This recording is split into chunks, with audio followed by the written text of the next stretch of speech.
թե ինչու է նարցիսը կամ աբյուզերը պատժում, ցավացնում կամ բռնանում իր զոհին։ Օրինակ բերեմ, որպեսզի ավելի պատկերացումը ընդլայնված լինի։ Պատկերացնենք երիտասարդ տղա, ով փորձում է շփվել կամ ծանոթանալ աղջկա հետ, որը ինչ-որ ստատուսնի է, որը ինչ-որ երևացող կերպար է, թեկուզ արտաքինով, թեկուզ դերով, թեկուզ մասնագիտությունով, թեկուզ կարողությունով, հարստությունով, այսինքն հնարավորինս հեղինակություն է այդ պահին հանդիսանում տվյալ աղջիկը, տվյալ տղամարդու համար։ Տեսեք, այս դեպքում նարցիսի համար, տղամարդու համար այս աղջիկը դառնում է օբյեկտ, որի հետ կապված նա ունի անելիք եւ այդ օբյեկտը դարձնելու իրեն։ Այսինքն վերաբերմունքը արդեն իսկ սկզբանե սուբյեկտիվ չէ, սուբյեկտ ասվածով չէ, то есть տղամարդը ով ունի պլաներ, իր զոհին դիտարկում է ոչ թե որպես մարդ, իր արժեքներով, իր աշխարհայացքով, իր որակներով, այլ որպես առարկա, ով իրեն պետք է։ Եվ ինչ է տեղի ունենում, քանի որ երբ որ ես շեշտում եմ նարցիս բառը, հարգելիներս, դա վիրավորանք խնդրում եմ չընդունեք։ Այստեղ կարող է լինել թե անձնային խանգարում ունեցող, նարցիսական անձնային խանգարում ունեցող անձ, թե նարցիսական շշտվածություններով, թե նարցիսական անձի ստրուկտուրայով մարդ, թե ուղղակի մարդ, ով որ չարացած է, ով որ պատժելու, ցավացնելու միտում ունի հակառակ սեռին կամ մարդկանց։ Քիչ հետո կբացատրեմ, թե այս թաքնված մոտիվը ինչ վարկածով կարող է ձևավորված լինել։ Առաջին փուլում ինչ է անում այս տղամարդը, քանի որ ինքը իր ներսում ունի դատարկություն, անինքնավստահություն, որը որ շատ սիրուն շղարշով պատել է, որպեսի չերև, այսինքն իր արտաքին տեսքով, իր դերով, իր ցույց տվող, պատկեր ստեղծող, թոզ փչող այն կերպարն է ստեղծել, ուրիշի աչքերին թոզ փչող, որ ես ուժեղ եմ, ես ամենակարող եմ, ես մեծ կարողություններ ունեմ, ես լուրջ պաշտոն եմ զբաղեցնում, այսինքն իր անձը փուչ է, եւ այս ամեն ինչը քողարկելու համար նա սկսում է իր պլանավորված անգիտակցորեն երբեմն ավելի հաճախ քայլերը ինչ է անում, սկսում է նվերներ գնել, ծաղիկներ, iPhone, ավելի թանկարժեք նվերներ, լավ տեղեր է տանում այս աղջկան, հաճույախոսություններ է կատարում, անդադար փորձում է ուշադրության կենտրոնում պահել, բարձրացնում է այս աղջկան, փառաբանում է, թագուհի է դարձնում, այնքան սիրալիր, այնքան կոմպլիմենտներ է անում, այնքան դրական, այնքան գերմարդկային վերաբերմունք է ցուցաբերում, որ այս աղջիկը արդեն իսկ ինքը իր մոտ սիրահարվածություն է առաջանում, այսինքն աղջիկը հայտնվում է հուզական ճոճանակի ամենաբարձր մակարդակի վրա, հուզական ճոճանակը ունի երկու խումբ հույզեր, դրական եւ բացասական, եւ այս բaragայում ճոճանակը, նարցիսական անձը բարձրացնում է ամենադրականի, ամենապիկի վրա, եւ երբ որ արդեն նա համոզված է, որ աղջիկը գտնվում է իր խաղի էպիկենտրոնում, այսինքն նա արդեն կարողանում է կառավարել աղջկան, հասցրել է մի մակարդակի, փորձել է ճանաչել նրան, անդադար հետաքրքրություն է ցուցաբերել եւ այս ընթացքում նա իմացել է այս աղջկա թույլ ու խոցելի կողմերը, ստեղծել է մի շատ ապահով ու անվտանգ վայր, որտեղ որ այս աղջիկը մտածում է, որ այս տղուց վերև, այս տղուց էլ ավելի լավ տղա գոյություն չունի, նա այն է, ումը ես միշտ սպասել եմ, նա այն ասպետն է, ում մասին ես միշտ երազել եմ դեռ դեռահասության կամ փոքր տարիքում։ Եվ երբ որ արդեն նարցիսը այս աղջկանից ստանում է այն ուշադրությունը, ջերմությունը, հոգատարությունը կամ ֆինանսը կամ հեղինակությունը, որը որ իրեն պետք է, այն իր շափաբաժինը երբ որ ստանում է, կշտանում է, ուտում է, իր մոտ արդեն գլուխ է բարձրացնում տրավման։ Այդ նարցիսական տրավմա ասածը, որ հաճախ վիդեոներում լսում եք, դա հետևյալն է, քանի որ փոքր տարիքում իրեն անվճար չի տրվել սերը, ինչ-ինչ պատճառներից ելնելով, գուցե ծնողները զբաղված են եղել, գուցե ընտանիքում շատ երեխաներ են եղել, գուցե նա ընտանիքի միակ երեխան է եղել, ումը որ շատ մեծ ուշադրություն են տվել, բայց ոչ հուզական կապվածություն, ոչ անվտանգություն ու ապահովություն, ումից որ շատ պահանջել են, քննադատել են, պատժել են, անդադար ասել են, որպեսզի դու լավ մարդ լինես, պետք է հասնես ինչ-որ բանի։ Այս մարդը արդեն հարաբերություններ է գալիս ոչ թե իր անձով, այլ ինչ-որ դերով, եւ այդ դերը, այդ ներդրումը եղել է ֆինանս, ջանքեր, ռեսուրսներ, տառապանք, ագրեսիա, որը որ զսպել է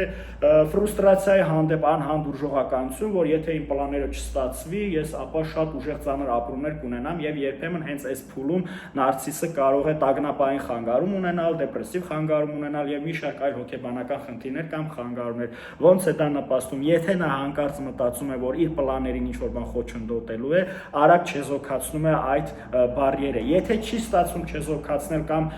ինչ-որ բան խանգարում է, որպեսզի նա իր ուզածին ստանա, իր մոտ շատ ուժեղ ագրեսիա է առաջանում։ Եթե այս խնդիրը չի կարողանում հաղթել, շտկել, հարթել, որպեսզի հասնի իր պլանին, իր գրանձիոզ պլանին, իր պատժելու գաղափարին, նրա մոտ ուժեղ ծանր ապրումներ են սկսում, բայց եթե հաջողվել է արդեն, նա ստացել է այն ինչ իրեն որ պետք է, այստեղ իր տրավման գլուխ է բարձրացնում եւ սկսում է պատժել, իր ցավը սկսում է արտահայտվել, այն զսպված, կարծրացած քարը, որը իր հոգում է կամ մարմնում միտեղ իրենից թաքնված կայացած ինքնագնահատականն է, դատարկության զգացումն է, անինքնավստահությունն է, որ ոչ մի կերպ ինքը ցույց չի տալիս, միայն դրա մասին ինքը գիտի եւ շատ ուժեղ ամոթի զգացումը, որը ունի նարցիսական անձնային խանգարումով անձը։ Ինչ է անում, սկսում է պատժել զուտ նրա համար, որպեսզի իր ներսի երեխան ինչ որ չափով բավարարվածություն ստանա, ինչ որ չափով նա հակազդում ցույց տա աշխարհին, կամ անգիտակցորեն երբեմն ավելի ծանր դեպքը այն է լինում, երբ որ աղջկա մեջ տեսնում է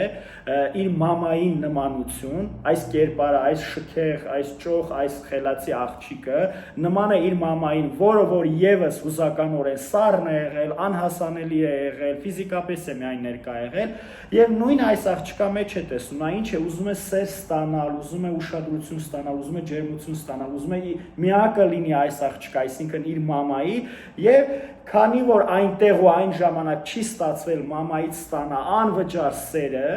այս պարագայում նա գնել է այս սեր ասվածը, բայց քանի որ գնելով սեր չի լինում, ունա սիրելու ունակություն չունի, եւ իր տրավման գլուխ է բարձրացնում եւ այնտեղ հնարավոր չէ պատժել մամային։ Հիմա շատ բարդ բաներ եմ խոսում, շատերի մոտ կարող է քննադատության պատճառ հանդիսանալ, բայց ցավոք սրտի այս վիդեո տարբերակը անհնար է այդ ամեն ինչ շատ խորքային բացատրել, ինչևից է ուրիշ բանի մասին է այս նյութի իմաստը։ Նա պլանավորում է իր պատիժը եւ ինչ որտեղ ներսում, ինչ որ կարճ ժամանակ բավարարվածություն է առաջանում, որ ես պատժեցի մամային, այսինքն ես պատժեցի ինձ ցավացնողին, այն մարդուն, ով ինձ անվճար չի սիրում, այն մարդուց, որ չկարողացա ստանամ այն, ինչ որ ինձ պետք է։ Ես դա գնեցի, մեզ ներդրում արեցի, հիմա պետք է պատժեմ, պետք է ցավացնեմ, պետք է ցույց տամ, թե ես ով եմ, որ դու հասկանաս ինչքան սխալ ես դու, ինչքան վատն ես դու, որ ինչ չես տեսնում։ Այստեղ կոմպենսացիա է տեղի ունենում կարծես հարգելիներս։ Նա եւ ինչի ենք մենք նշում, որ նարցիսները բավարարվածություն ու հաճույք են ստանում ուրիշի ցավացնելով, երբ որ ուրիշը ցավում է, նրանց ինքնագնահատականը բարձրանում է, նրանք ինքնահաստատվում են իրենցից տկարի վրա, այսինքն կամ տկարն են դարձնում, կամ թույլն են դարձնում եւ իրանք ավելի վերև են երևում, կանգնում է մայկի գլխի վրա, որպեսզի ինքը ավելի վերև երևա, բարձր երևա։ Եվ այս պարագայում աղջկա մոտ դիսոնանս է առաջանում, կոգնիտիվ դիսոնանս, այսինքն հակասությունների տեղատարափ է առաջանում, ոնց կարող է այսպիսի բան լինել, նա սկզբից այնքան բարի էր, այնքան լավն էր, այնքան սիրալի էր, այնքան կիրթ էր, այնքան գրագետ էր, մատուցողի հետ նրա շփման ձևը, տաքսու վարորդի հետ, պարկովշիկի հետ, վայ նա ամենուր մի հրաշք էր, ոնց կարող է սենց բան լինել։ Բայց քանի որ նարցիսը արդեն թոզ է փչել նաև այս աղջկա աչքերին, այս աղջկա ինքնագնահատականի հետ էլ է խաղացել, այս աղջկա մոտ տպավորություն է ստեղծվում, որ ինքս ինձ հետ մի բան այն չի, ես եմ ուրեմն ինչ-որ բան սխալ արել, ու աղջիկը ընկնում է այստեղով հետևից, որպեսզի փրկի իր վիճակը, ներողություններ է խնդրում, խոստումներ է տալիս, որ ես փոխվելու եմ, նման սխալել թույլ չեմ տալիս, սա էլ գազլայթինգի սկզբունքն է արդեն, որովհետև նարցիսը արդեն ստեղծել է այնպիսի մի իրավիճակ, որ աղջիկը իր սթափության ու adekvatության վրա սկսում է կասկածել, մտածում է, որ իր հետ ինչ-որ բան այն չի, որ այսպիսի իդեալական հրեշտակի հետ ես շատ վատ եմ վարվել։ Քանի որ հրեշտակ բառը նշեցի, հիշեցի մի շատ կարևոր ֆիլմ, որ խորհուրդ կտամ դիտել, ինքը հենց նարցիսական անձնային խանգարման մասին է, ինքը շատ այդտեղ լավ երևում է Լյուցիֆեր ֆիլմը, որտեղ ինքը ոնց է մարդկանց հետ վերաբերվում,